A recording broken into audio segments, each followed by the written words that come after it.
Hey y'all, welcome back to Coffee with Cory. I'm your host, Cory Jackson, singer, songwriter, coffee lover and drinker, and part-time fly fishing student, learning patience, one cast at a time. Today's episode is called Fishing in Murky Water, Trusting Through Uncertainty. As I have started learning how to fly fish, Kevin, who you'll meet here in just a second, asked me something simple. Do you have patience? Which we even had that conversation yesterday. And I said, yes. And he said something along the lines, good, because that's what it will take. From my recent experiences, fly fishing is a lot like life, especially when the water is murky. You can't always see what's below the surface. You don't always know what's coming next. And sometimes the lines get tangled.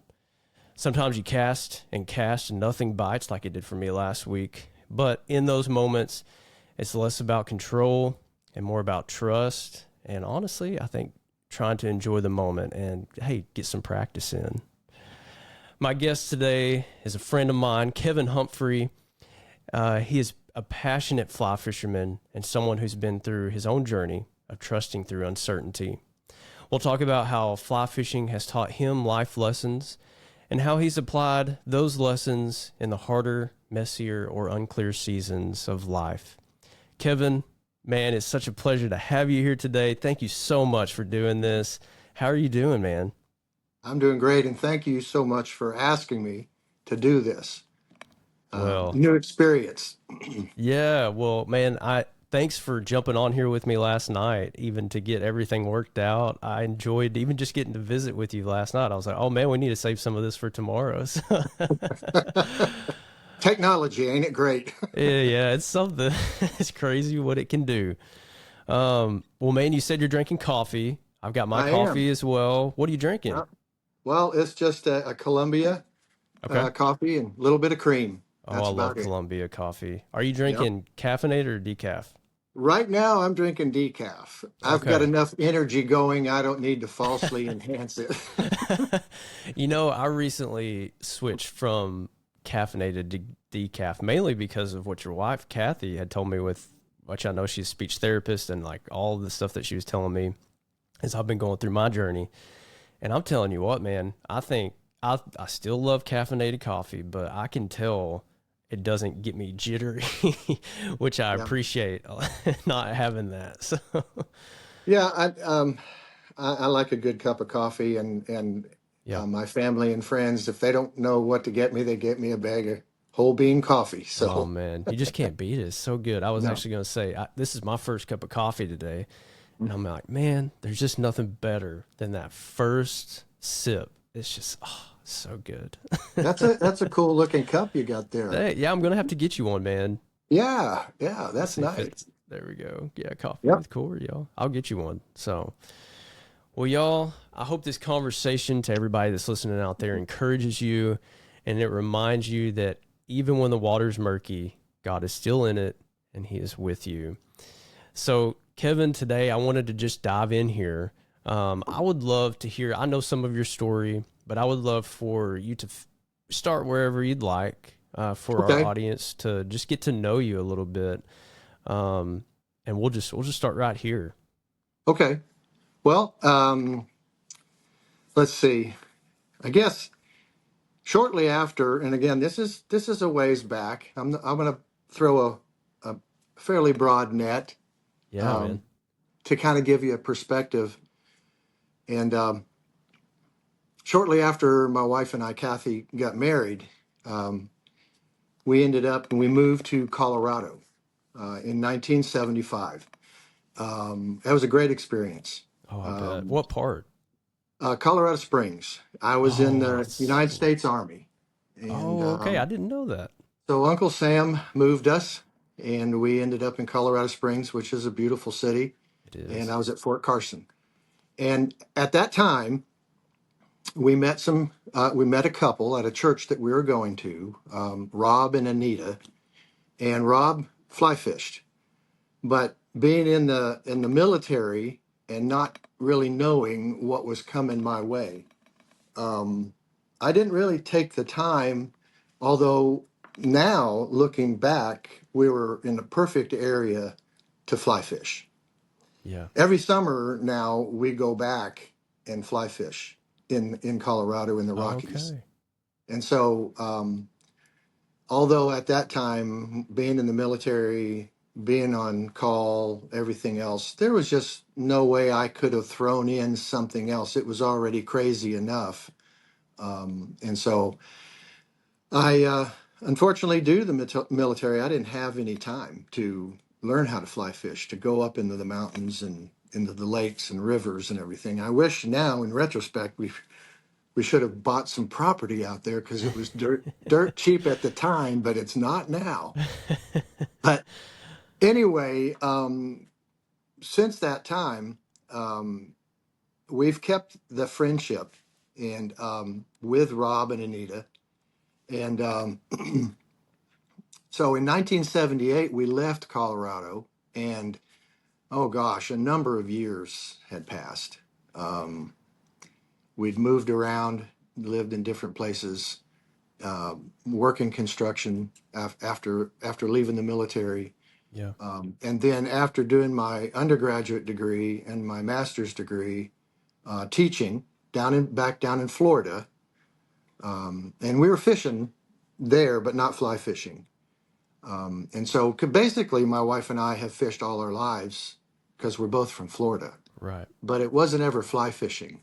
It wasn't for pleasure. It was actually because part of our family, it was helpful to have extra food. So we would fish to feed our family, as young kids. Yeah. So after I finished that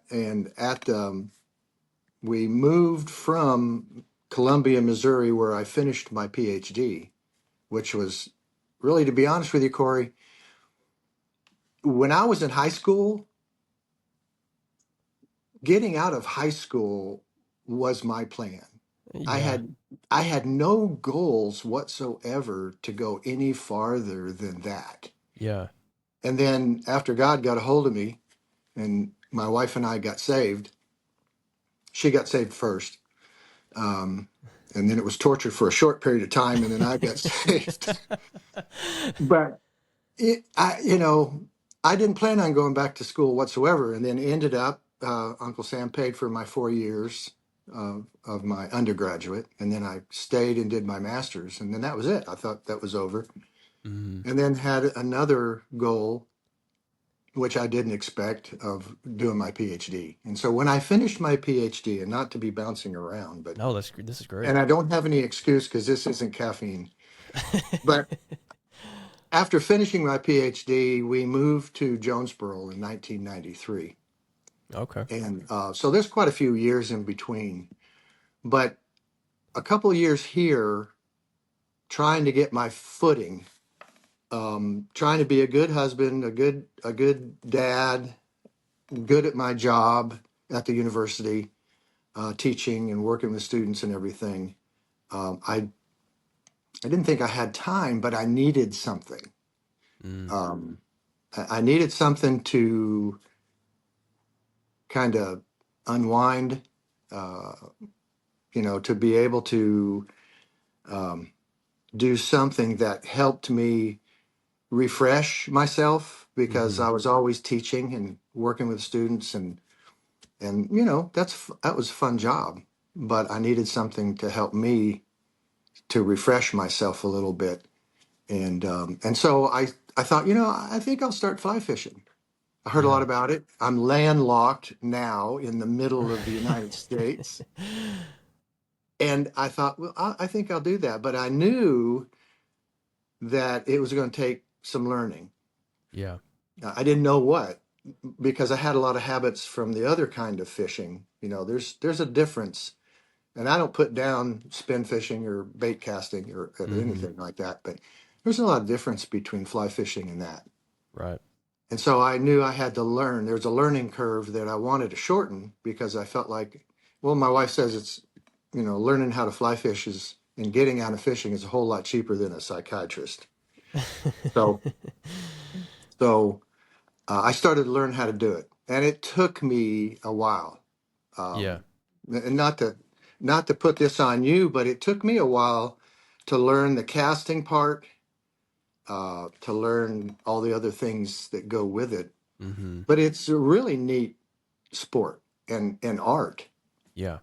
And so I started, and then I didn't know this, but our friend back in Colorado, he fly fished tide flies and built fly rods.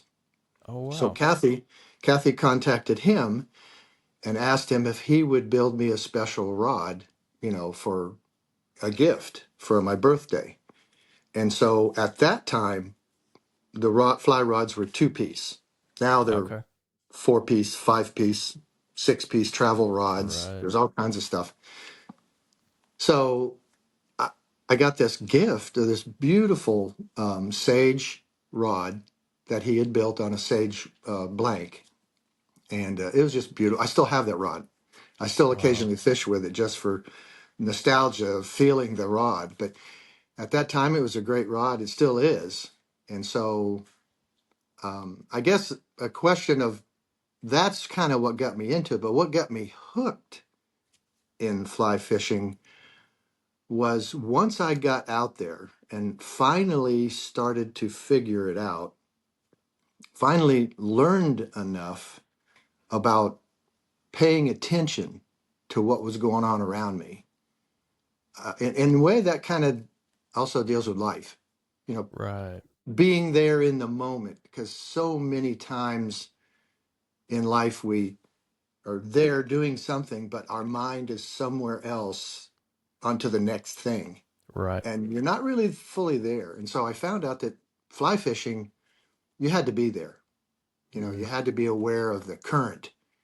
Because where I go fishing here in Arkansas is the White, the North Fork, and the Little Red. And they're all three tailwaters. Yeah. So if you're not paying attention and that dam starts generating, that water will come up fast. And so you have to be careful. So you're paying attention to what's going on, the different currents, the insects, Yeah. the humidity, the barometer. Believe it or not, the barometer, barometric pressure affects Yeah. fish. And so, and I was definitely wanting to catch fish. So that helped me more than I realized. It helped me unwind. It helped me immerse myself into that because I was there. I mean, I was Mm-hmm. fishing, I was doing what I felt like I needed to do or wanted to do. And after a while, I got the hang of it. I'm not saying I'm a absolute expert at it, but I really enjoy it. And hopefully Yeah. I can share that enjoyment with you and you take it and run with it. But it helped me uh, be more patient. Mm. It helped me to observe what was going on around me. It helped me to listen. Um, at that time, listening to the birds, and oh gosh, when you're standing in the river and a bald eagle swoops down and flies down the center of the river, or deer running across, or some of the gorgeous fish, those things just kind of make your senses in overload, but you learn to just back up and appreciate it. Right. And that kind of just transferred over into my life, that help enhance my life, Mm. um, and my faith actually, Yeah. because Kathy would say that when I would come home, um, I was more at peace, a little Mm-hmm. bit easier going, and of course, like I said, it's a bit cheaper than a psychiatrist, but uh, it helped out a lot, and I Yeah. enjoyed it tremendously. Yeah. Well, that's Um, awesome, man. I was actually fishing last week. We have a thing called, or a creek called Indian Creek that runs real close to our house here. mhm. And I've been hitting some different spots just around town. And I'm really, right now, I'm just going out there, not necessarily to catch, but just to practice my To cast. practice, Yeah. absolutely. And it was so peaceful and so quiet, which I love the river and I love hearing just the water move. And Yep. there was a deer just walking right behind me across the creek, didn't even see me. I was so quiet, I guess. I was like, I figured I was pretty loud because I was over there, you know. But I'm like, I love that you shared that. Like it just the sounds and immersing yourself in the scene and the beauty that really is just all around us if we just take the time to notice it. Yeah, and oftentimes that's the case. We're so busy going from point A to point B, getting a job, getting to work, going to the Yeah. grocery store, do cutting the grass, cutting the Oh yeah, I grass. did that last night. Did you do that? Yeah. And that's life. That's life. Right. But it's nice to sometimes appreciate what else is going on that we don't notice because we are busy. Yeah. And that forces me when I get out and fish, get out and walk the banks, or use my raft and float down the river with a friend. That helps me reconnect with what I think is healthy for Oh yeah. me. I'm sure we can get into unhealthy things, Right. that aren't good and that drive us nuts. Those are healthy things. Yeah. Well, And, Kevin, oh yeah, go ahead. no, that's okay. No, go ahead. I was just gonna change the subject. Well, not change the subject fully, but I was gonna ask you what's one of your favorite spots to cast a line and clear your head?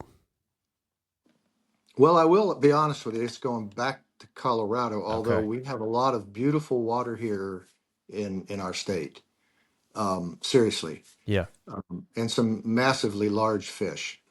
But I would say, you know, s- up in Colorado, up at some of the higher mountain lakes that we'll go to, um, and just sitting back and watching what's going on. Kathy and I, in fact, Kathy and I fish together all the time, and she loves it, which is very helpful. I think I'm a very blessed man to have a wife that loves to fly fish. That's awesome, man. But it's that's a pretty nice place. Yeah. But I do love where we are here. It's different.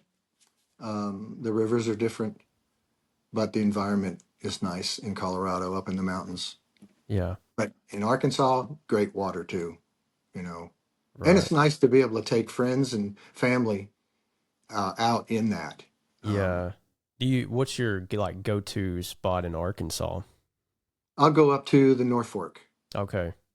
and float on our raft in that about 4 miles, 4 point something miles from the North Fork to the White. Okay. And it's a blue, if you want to call it a blue ribbon river, it really is. Yeah. Um, I don't know how many they count fish per mile. I don't know what that is, but Okay. it's pretty good. I think Arkansas looks at pounds per mile, whereas other states look fish per mile. So Yeah. Yeah. I don't know. I don't know, but and it's a 2.5 hour drive from us, but it's worth it. Yeah. Um, Well, that's not too bad. no, and if I go to the spring, it's only an hour and a half. Right. So it's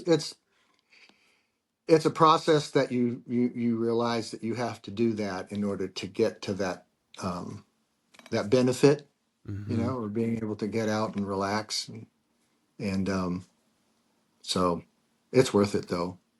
And for most of I guess learning how to slow down and be patient and things like that. For most of my adult life, I have been, and I don't know how I turned into this, but uh, I've been kind of goal oriented, task Yeah. oriented, and I married a woman that is the same way. So we work really well together because if we have to say do something at home and paint a room or something like that, boy, we know how to do it. I Yeah. mean, we'll be cutting trim and painting walls and laying out drop cloths and everything, and we just mesh really well because we're both that way. Mm-hmm.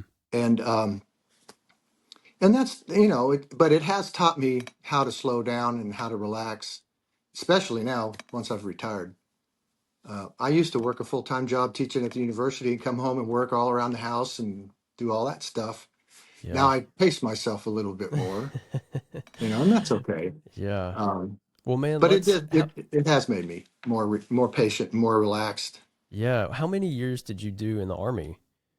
I was in there 6. 6. Awesome. six Well, man, years. thank you for your service. I didn't Sure. realize you were in the Army, so Yeah. It was, we got married in 1973. We're still married. So we're getting ready to celebrate our 52nd year of man, marriage. congratulations. And I guess I was in what they consider the Vietnam era. Okay. Yeah. I didn't go to Vietnam, but I was in the Vietnam era. Yeah. I had Well, friends that went to Vietnam. So, yeah. but, Well, and again, I think maybe the military taught me some things about discipline, oh, I'm sure. uh, you know, and I know that's part of what we were going to talk about is, learning patience and learning new Right. skills. But I think that helped me out. That got me kind of started from being a young man that didn't know a whole lot of what I was going to do to changing that. Yeah. So, Absolutely. Well, and I was just going to backtrack a little bit because I wanted to just hit that you were in the Army and how long, but you also, just for those that do know or maybe don't know, you were at Arkansas State University, which that's where I mhm. graduated from college. Go Indians, go Red Wolves. Yes. Yeah, I was there. I'm starting my 30th year. I was in the College of Agriculture. Yeah. And most of the students knew me because I had a fly rod carrier on the top of my vehicle, and You were the cool and I professor. yeah, and I actually taught a fly fishing class there with the PE department for a little while, Very cool. just for fun. It was one of those life enhancement classes, Yeah. and so, but when they started trimming back and cutting off what they called non-essential classes. And in a way, I kind of looked at fly fishing as being non-essential, but I have changed my mind that it is a little essential because you need a break Right. occasionally. I'm not against work, believe me. Right. I think that's something my parents instilled and my wife's parents instilled in her, or at least her mom, was, being a good worker, good hard worker. Yeah. And so, but, I felt that's okay. So I've taught fly fishing and taught at the university for a while, fly fishing, but I retired going into my 30th year. I figured I had enough fun there. So Got to have some more fun in another way, right? absolutely. Absolutely. Well, Yeah. awesome, man. Let's continue to dive into this theme here. Sure. I wanted to just backtrack on that and just kind of catch people up with that, and also say go Red Sure. Wolves, go Indians, all that. um, but can you share a time in life when you were walking through maybe something murky, a season of uncertainty or waiting, and how did your faith or values perspective play into that time? Well, that's a great question. And one, looking back over my life, I don't think I have experienced anything that's out of the ordinary or uncommon to others. Mm, But I will say, and I believe, and I don't say this in a cavalier way. I believe loss is part of life, yeah. unfortunately. Um, and so, if you live long enough, you will experience heartbreak of losing somebody that you love, and that's really what I was thinking of. When you ask that question, there's one thing that really comes to my mind, where it was hard. I mean, my wife and I have lost all of our parents, you know, Mm, on her side and my side. Um, and we've lost friends. yeah. And so there's plenty of that, which again is part of life, unfortunately. But, you know, and I've been told that nobody gets off this island alive. Right. So that's just the way it is. But there's more to that than just, you know, you're gone and that's it. There's more to it Hmm. because of our faith. And we know that. And we've experienced that. And I'm the youngest of five siblings. Mm, I've got two older brothers, and myself and a brother right over me, and then our sisters in the middle. And so that's the thing that got me, that I look back on and I think, what was the toughest time, that I really had to, my wife and I walked through that with, she walked it through that with me. Yeah. And I also got an opportunity to walk through that with her when Wow. she just recently, last year and a half, 2 years, she lost her brother, Yeah. which was her last living sibling. So she's the last of her family, her Mm. immediate family. Her mom and dad are gone, her two brothers are gone, and that's her. It's it. It's her. Yeah. And so that was a tough time for her. So we walked together with that. But what really got me was, all of this time with, learning patience and making decisions and moving around the United States and being in the military and everything else. When I lost my sister, that hit me hard. Mm. We were close, calling each other when we got a chance to, having coffee together. And um, I guess she was around 45, coming up on her 45th birthday. I think that was about right. She got saved. Mm. And Kathy and I had somewhat to do with that because we prayed for her for a lot. We prayed for all of our family because once Kathy and I got married in 1973, it wasn't long that we both got saved. She was the first one, and I followed. Yeah. But we started praying for our family, and especially for my sister. And so, and when she got saved, that just dramatically changed her life. Mm. She was venturing into all kinds of things like Eastern mysticism and everything else, Mm. and just couldn't find it, what was Yeah. going on in her life. And that helped her tremendously, and that was exciting. But coming up to, if I have the sequence of life right, she turned 45, and then shortly after that, she got saved, and then getting close to her 50th birthday, she got diagnosed with breast cancer. Mm. And Wow. for a lot of people, that's a death sentence Right. at that time. Well, she fought it, and she was a fighter, and she took that and aggressively fought it. And but shortly after that, um, she got diagnosed again, but with ovarian cancer, and Oh she my fought goodness. that. And but after the breast cancer, I called her one day, and Kathy and I were getting ready to take a summer vacation, and we were going to go out west. And I thought, I don't know how long I'm going to have our sister. Hopefully, she'll beat all of this. That was the first time when she had the breast cancer. Before we found out she had ovarian cancer, and I said, "Hey, we're getting ready to plan a summer vacation, Kathy and I and our two kids. And I know your husband Pete works a lot, and so I'm not asking him to take off work unless he can. But I said, why don't you think about it and call us back, a couple days or whatever, and see if you want to go with us to go out west." And she said, "Oh, okay." So hung up the phone, and wasn't an hour.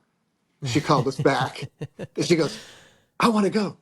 And Pete's okay with it, that her husband. Yeah. And I said, "Okay, but there's a condition." And Kathy and I looked at each other, and I said, "There's the condition of you have to tell us some of the things you've always wanted to do if you went out west, so we can build that into the plan." Wow. And because Kathy and I didn't know how long we were going to have her. Right. So um, anyway, she said, "Well, I've always wanted to see the Grand Canyon." Mm. Check.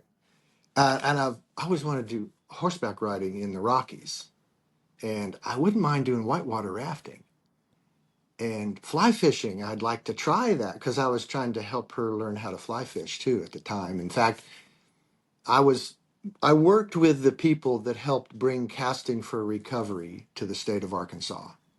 Oh And wow. Casting for Recovery, you probably know, Just a little bit, but is yeah, tell about it. Yeah. it's for women that have been diagnosed with or in some stage of breast cancer or cancer, but mainly breast cancer. And they teach them how to fly fish, how to tie flies, and different things like that. It's a retreat for the state of Arkansas. There's a bunch of retreats all over the country, but Arkansas has one. And what they do is those women that come to it, they generally have 15 women, and it's for free. It's a total weekend. You just get yourself there. You get lodging, food, the lessons of fly fishing, exercise lessons for recovery of breast cancer and things like that. And then on that Sunday, you go out to the river and actually apply those skills. And I've been for the last 13 years a river guide for Casting for Recovery. That's so And cool. and so it's really cool. And I think I always get more out of it than I think they get, because it's Yeah. just a wonderful thing to be able to help a lady learn how to fly fish when she's in the middle of that struggle of her life. Mm. Did y'all And discover that when you were in Colorado? Was that no, I met a lady that had been working with the national office. okay? And she was at one of the fly fishing shows here in Arkansas. And I started talking to her and found out that Arkansas didn't have one. And so my wife and I, Kathy, we did whatever we could do to help bring that here, or be a part of bringing Casting for Recovery Arkansas retreat here to Arkansas. And so it finally happened. Um, and That's so so cool. I've been working with that. But, that's something that, so anyway, we went on that summer trip, and it was a blast. I mean, Oh, I if I've bet. heard her say it one time, it was 1,000 times. Oh, I can't believe! Look at that! We came up on the edge of the Grand Canyon, she was just blown away. I mean, all of it. Took her fly Mm-hmm. fishing on the Dream Stream in Colorado, which is a beautiful place. It's just a meandering oxbow river through a pasture, through a Okay, valley, really? actually, Yeah. through a valley. If you ever get a chance to go there, Corey, do it. Man, I definitely want to. I'm like, we're only 8 hour drive from Colorado, from Yeah, not Kansas City. much. I'm like, it's so Oh yeah, close. yeah. But so it was great. But Wow. to get back to that thought, um, not only then after that trip, because it stressed me out when we took her whitewater rafting, because she had double mastectomies, Mm-hmm. and when they do that, it's loss of muscle strength and loss of some muscles, and so I was really, so Kathy called the rafting company and said, "Oh, no, no, no, we've done this before. We'll put her in the middle on one of the sides, and she won't even have to row if she doesn't want to." But I wanted her to experience it, and so did she. So she Right. experienced that. She experienced fly fishing, horseback riding, the Grand Canyon. It was just fantastic. Man, that's Um, incredible.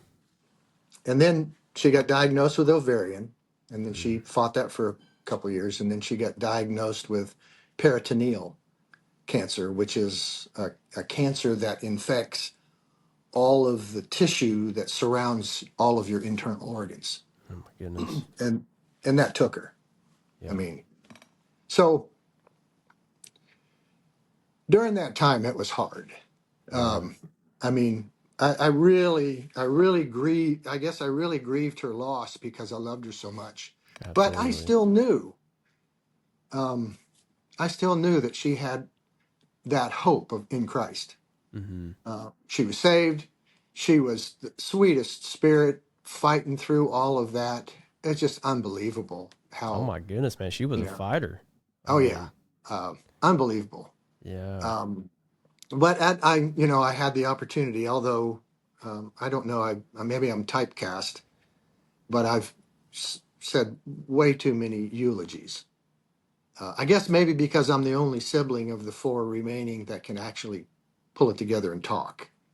During that time, I don't know. I Earlier on in my life, I was pretty shy. I guess what Yeah. broke me is a speech class at the university. Man, I But was the same way. I was shy when I oh was, man, still but have that tendency, but yeah, but that was, and I know, she had committed her life. She was converted totally to Jesus, um, but that was really hard.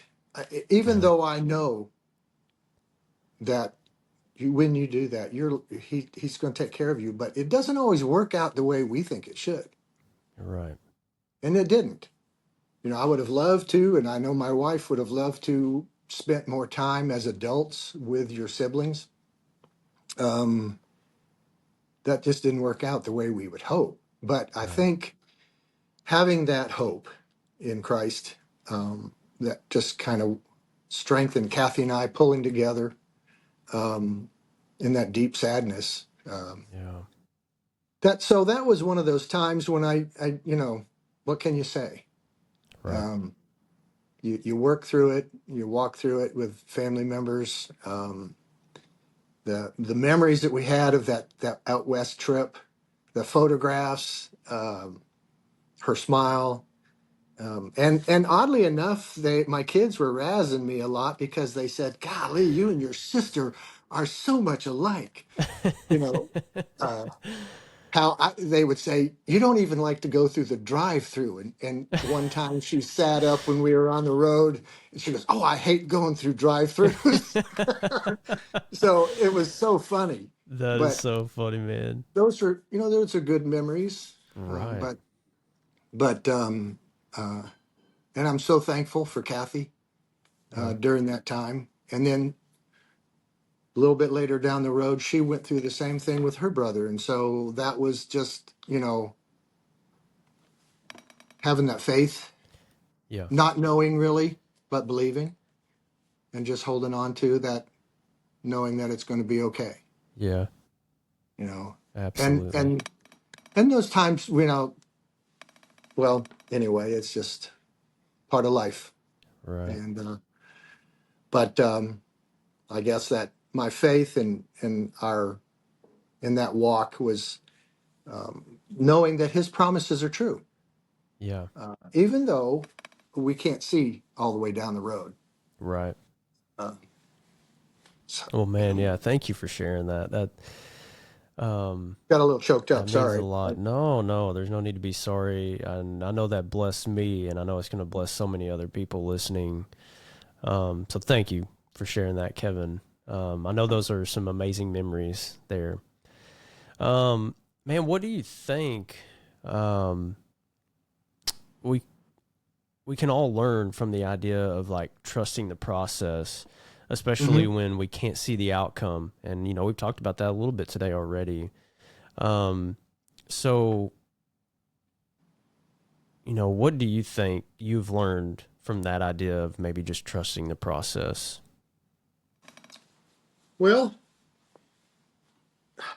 let me say that you know that statement, trusting the process, means having the confidence in the steps you're taking Mm, to achieve a long-term goal. yeah. Even if immediate results aren't visible, even if you don't know the end results. So trusting the process, and having the confidence to take those steps, um, even if you don't know what the end product is, it involves accepting the journey, acknowledging the effort, Mm, and believing in the eventual outcome. yeah. Um, and there's a lot of things in life and fly fishing that are the same way. Right. Um, you know, and so brief history, small, listen, Yeah. that's like when, you know, my wife and I decided, and we do these things. I say my wife and I, I'm an individual, but I've been married to her so long that we talk everything out. We pray everything out. Mm, And when we decided, okay, I got my master's, I got my bachelor's, my master's, and I started teaching in public school. And there came a time when I was thinking about, well, maybe what I'd like to do is maybe become what they call a teacher educator. And that's a person who has a PhD, who teaches at the university, who teaches other teachers to oh, become wow. teachers. So I was a lead teacher educator at Arkansas State, where I would help students learn how to be a teacher. And Right. so when we decided that the only way I'm going to be able to do that is get a PhD. I can't teach at a university at that time. Things are different now, but at that time, if you wanted to be a teacher educator, you had to have so many years of teaching experience. Then you had to get a PhD. And so, to be honest with you, that was a 3 to 4 year projected, you know, experience. Wow. And again, you know, we weren't 100% sure what that meant. All I know is I had to meet the criteria and then step up and get accepted at a university and go for Right. it. Yeah. And so that was okay. I got that. I got that taken care of, but I had to stay the plan. And that was a joint effort between my wife and I and our 2 kids because it involved all of us. Yeah. The first thing I had to do is move from Florida, a block and a half away from the beach where I taught, all the That's way to hard. Missouri, Yeah. to Columbia, Missouri. That was like massive. But we were 100% sure that we were doing what God wanted us to do. We just Mm, didn't have all the answers. right. And so that it was a family affair. Yeah. And so we did that.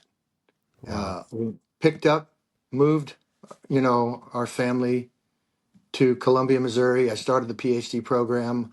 I taught, so I was a research assistant and a teaching assistant as well. So I taught classes at the undergraduate level, and I wrote several textbooks that were used in the Missouri classrooms, Wow. and then did my PhD. Yeah. And to be honest with you, we felt like we were on track with our lives, even though there were tough times. I mean, financially and everything else. But and we still have, that was 30 some years ago. We still have dear friends from that town. Yeah. Um, it's really cool. And so that was one of those things that we knew, okay, we we had an idea of what it took, but we didn't know all of it. So we Mm-hmm. had to walk it through. We had to learn a lot as we went because a totally different new town, new friends that we didn't know Right. anybody, trying to find a good church, all those things that are involved in life. We were doing it together, my wife and I and our 2 kids. Mm-hmm. And that was it. And it was experience. It really, really was. And so to get back to your thought on this, following the process, it's kind of similar to fly fishing Mm. in that I didn't know anything about fly fishing, but I got to a point in my life where I felt like I needed some kind of release valve, Mm-hmm. like we were talking about earlier. So I started learning how to fly fish. My my wife and I both, when we were kids, grew up in Florida fishing, but not fly fishing. So I understood fly fishing, but I had a lot of habits that I had to break Yeah. because you can't cast a fly rod like you do, a bait fish or a Yeah. spin cast. It just doesn't happen. And so I probably went a dozen or more times out fly fishing before I ever caught a fish. I feel like that's where I'm at. So. Yeah. And it's because, like, man, what am I doing? And I was trying to figure out, why am I not catching? Well, I had to learn where they were, certain environments, certain positions, high or low in the water, over there near a stream current or whatever. So there's a lot of learning that went on there. And eventually, and I stayed I stayed the course, Yeah. even though I several times I went. Actually, a dozen or more times I went, didn't catch a thing. Uh, I just stayed the course because I Yeah. knew if I was patient, if I worked at it, if I really wanted to do it, I could do it. Right. And that's what happened. I learned so much how the environment impacts fishing. Yeah. You know, just how fast the current. I had to understand how the water here in Arkansas with the dams, you had to be Mm-hmm. careful. So if you were in there totally immersed in what you were doing and not paying attention, and all of a sudden you've got this high water, fast water coming at you, and you're out in the middle of the stream. And that happened to me one time. We were down near Calico Rock, Yeah. and a friend of mine named Jay, uh, we were fishing out in it, and all of a sudden we noticed, oh my gosh, the sound changed. Something happened, and what happened was the water coming from the dam that released at the dam on the White River had made it down to us, and that water was traveling fast. Oh, And wow. so we were in the middle of the river and we had to get over to the bank. Well, in that particular area, there's a lot of that flat rock that has slime on it. Mm-hmm. And he and I were holding on to each other to get across there. And all of a sudden, he slipped on that flat rock. And I grabbed a hold of him and I was trying to pull him up. And I'm standing on the flat rock. And my footing wasn't that good. And all of a sudden, the water, he got down so low and I'm trying to pull him up. The water got so high that it came and went into his waders. So Oh, it's like a man. balloon, Right. and so I did everything I could do to get him up. But in this slow motion scene, this water got into his waders, and all of a sudden I saw this in slow motion, this fly box that he had stuck in his waders come floating up, curled around, and took off down the stream. And it was in slow motion. It was so Oh, funny. And for a second there, I thought, oh man, so I got him up, we got across, and we sat down on a tree stump over a dead tree laying on the side. And he says, Kevin, thank you so much. And I said, don't worry about it. And he said, no, no, you don't understand. He said, I can't swim. oh my goodness. And I said, you're kidding me. And he goes, no. And he said, I really appreciate you basically almost, he didn't know, but he said, saving my life. And I said, well, I Right. tell you what, though, Jay, when that water went into your waders and it started coming up and your fly box floated out and it was in slow motion, I said, I was thinking for a second, should I grab the fly box and let him go? Not the flies.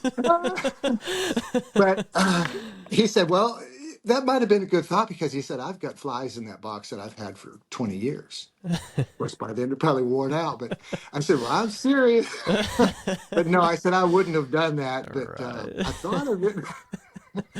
Oh, that's funny. But no, But, man, that's a wow, what a story. I mean, I'm but sure that was quite scary in the it moment. was, it was because I had, my footing was losing because of that slick rock. So I had to give a little bit with the current to get off the slick rock to get over in the gravel and finally get over. Yeah. But it was a strain. So I now I bet. wade. If I do wade, I have a wading staff. But it's just there's so much about it, um, and just staying with the process.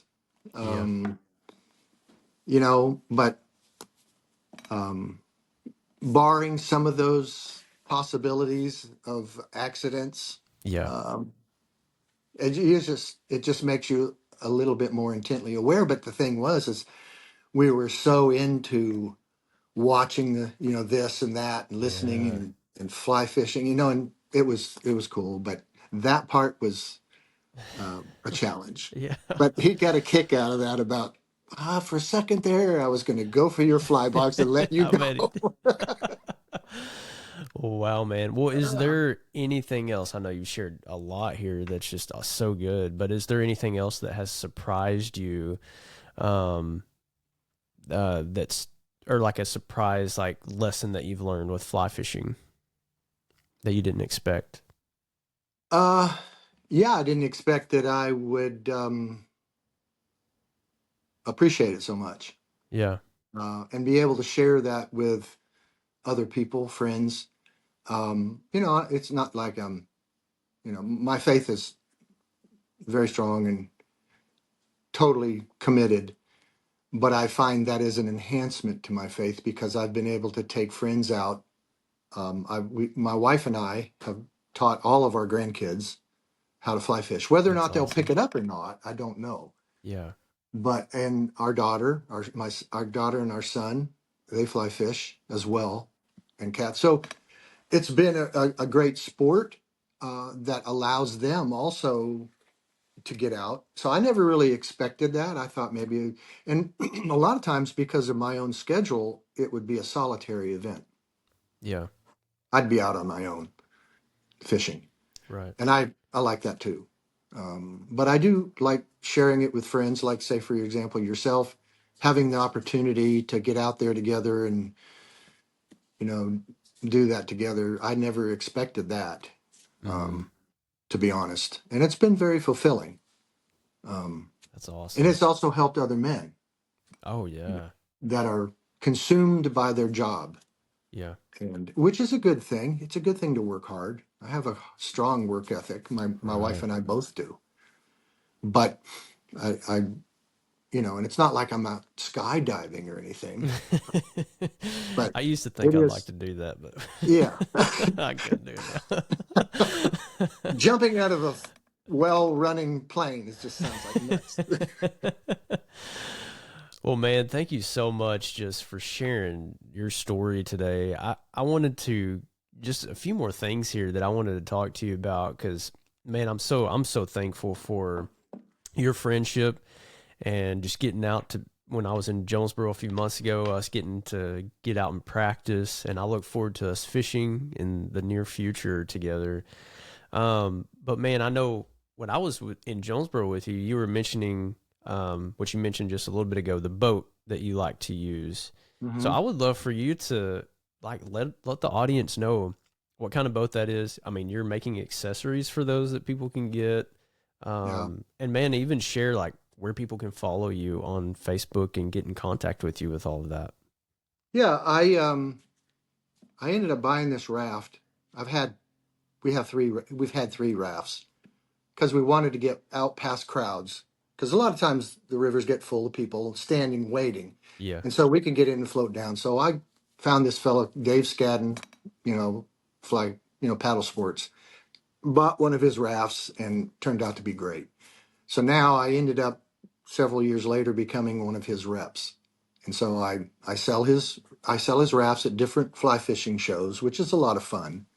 But then also the one raft that we have now, we have two rafts now, but one of them I found that there's actually it needed a few things to make more room in the raft. So I designed and manufactured through a company here in town.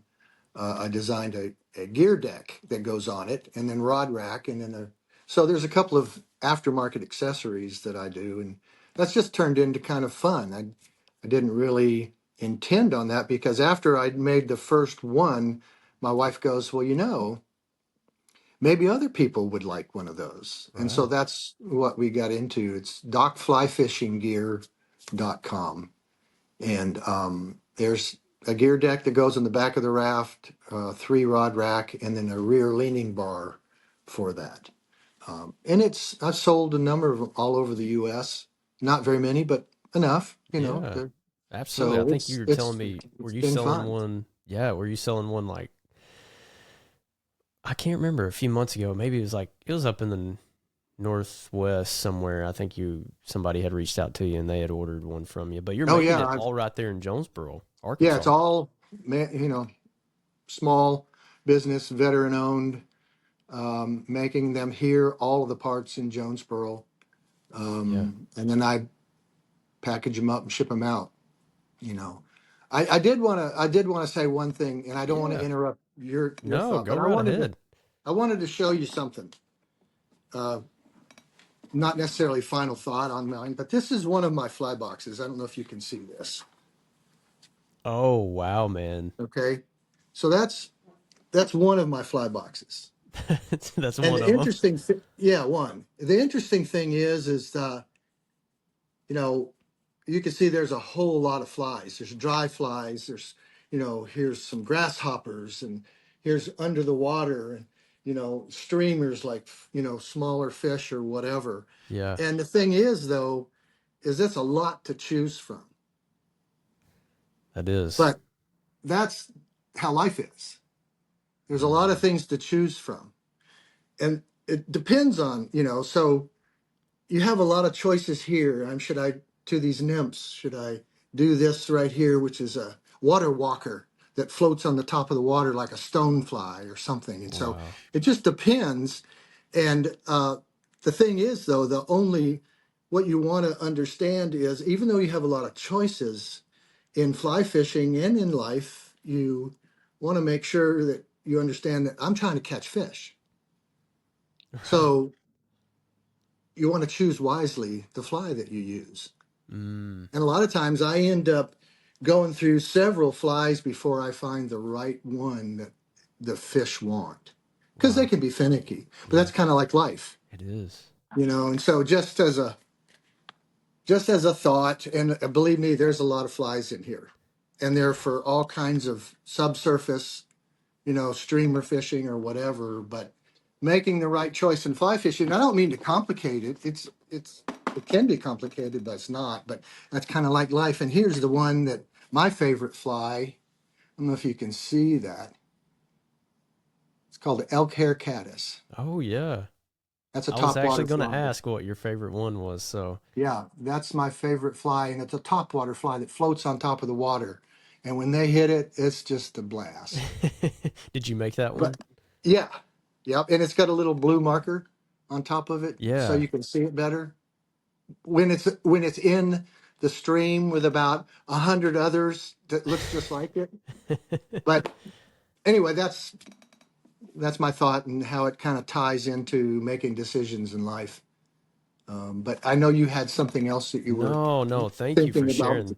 Thank you for sharing that because that's exactly what this podcast was kind of born out of was like, man, how fishing ties into life so much. And we really haven't Mhm. got to dive into that in the last two episodes. So I appreciate you sharing that. That was awesome. Yeah, I was going to ask what your favorite fly pattern was.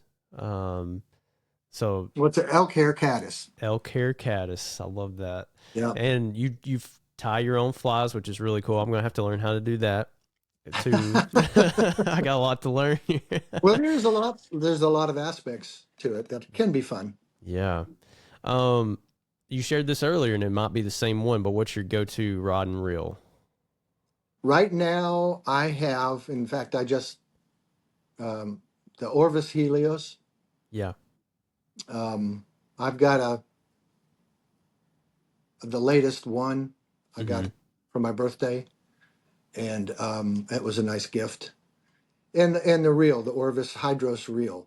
And Okay. so I like Orvis. They stand behind their equipment. There's others out there. There's more expensive and there's less expensive. I have found I've fished them all. As Yeah. far as less expensive rods, they do fine depending on what you want. But I do like the Orvis rods and the Helios. I think it's just called the Orvis Helios I got, Yeah. and it's a 9 foot, 5 weight, 4 piece, Okay. and with the reel that matches it, because the whole system that you're making, you have the right size fly rod, reel, line, and everything. It's all weighted out Right. um, to make a complete system, Yeah. and it helps.